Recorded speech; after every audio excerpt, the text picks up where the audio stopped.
lang kayo uwi ni Mama. Oh, ano ba hindi na? Mama, hindi ka na nakatayo dyan. Ano, nakakuha ka ba ng pera? Nabawi mo ba yung 10 milyon kay Nena? Hindi ko na ako nabawi. Wala na ako yung pera pinamigay ng Nena. Hindi ka na nag-iisip? O ngayon pala kang pulubi. Pag umuwi ka sa bahay, wala kang dadat ng pagkain doon. Hindi ako nagluto, dahil lang kakagilap ako. Sanlawin mo na yung sing-sing mo. Mukhang mamahalin yan. Tapos, bumalik tayo dun sa tindahan. Tindahan ulit tayo. Sige po. Subukan ko isang labo yung mamaya. Is na. Ako, nag-iisip talaga. Sanla mo yan. Buwis itong biyanan kong to. Makabangon lang talaga ako. Palaging okay kami ng mama ko. Manda kayo sa akin. Tignan ko lang yung pang-aaping yung ginagawa sa akang anak mong si Francia. Pasalamat kayo wala si Peter. Mahal ko pa si Peter. Oras na mula itong pagmamahal ko kay Peter. Ahalik kayo sa mga paa ko. La la la. Dami naman ang tindahan ko. Buong ka ng tindahan mo, Negra. Mukhang sagana ka ngayon. Oho, marami hong tagal naman. Ang kakapal kasi ng mga pagmumukha nyo. Tinanggap nyo yung pinamigay ni Nena ng kalahating milyon. Kapal din ang mukha ni Nena.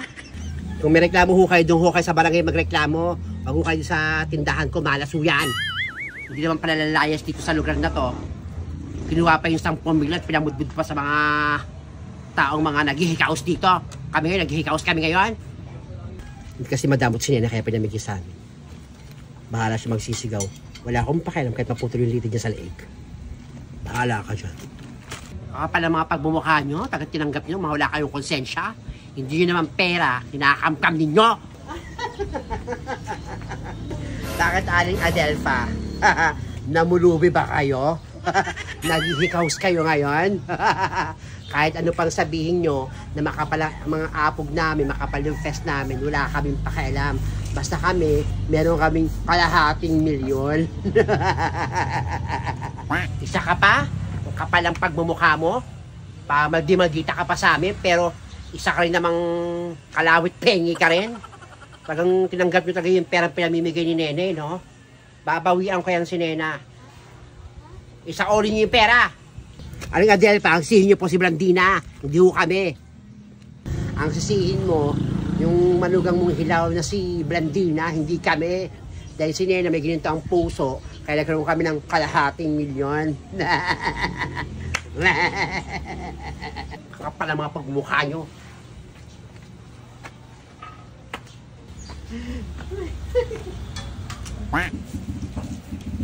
Kaya na.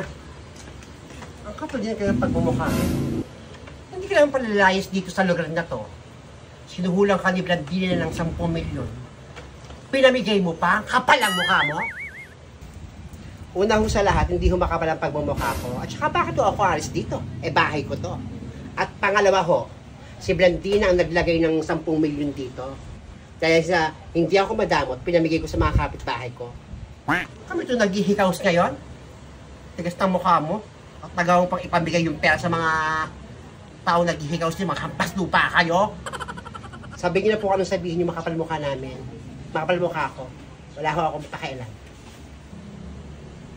Baka meron ka pa na titira dyan, bigyan mo kahit malang kalahating milyon din. Kapag bukas ulit kami ng tindahan. Sige na, magbigay ka sa amin, mahiya ka naman. Ay nako ho, wala na ho ako ipamimigay sa inyo, pinamigay ko na ho sa mga kapitbahay kung malalapit ko sa akin. Wala na ho kayo makukuha sa akin. Palang magmumukha mo. Pasalamat ka, buntis ka. Kung hindi ka, kahit kayong pababa rito. Baka pala ho kung makapal ang mukha ko. Umasta ho kayo rito. Mayos ka, kapal ang magmumukha nyo rito. Kapal ang pagmumukha nyo! Kapal ang pagmumukha nyo. Kaya rin Adelfa. Salamat nga po pala kay Blandina at nabiyang kami nila ng kalahating milyon. Natubos ko yung mga alahas ng mga nakasanla. Nasa ibabaw kayo ng gulong ngayon. Pag kami nakabangon. Okay. Sana ho makabangon ho talaga kayo. Munda sa akin itong Blandina na to. Good luck ho! Ano Adelpha? Kay Virginie. Balita ko nakatanggap rin ng kalahati ng bilhin na pinamigay ni Nena. Ay oo, nakatanggap po ako. Kaya napapasalamat ako kay Nene. Tigas na ng paggalit ng pagbumukha mo, no? Balimbing ka. Minsan sa akin kakampi, minsan dun sa kanila. Baka naman meron ka pa natitirang pera dyan. Bigyan mo naman ako dahil naghihikawas din kami ngayon. Ako, pasensya lang ho kayo. Wala na ho ako may bibigay sa inyo kasi yung mga natirang pera, binayad ko na ho sa lahat ng utang ko. Kaya nakapagbayad na ako ng utang. Kaya kayong tulong sa akin, tagal ng pay. Balit ako sa bigay sa akin ni Nena. Kapal ang magmumukha nyo. Ikaw pa. Nakabayad ka na ng utang dahil sa pera ng ibang tao. Diyos na mga apog mo. Kinahiya.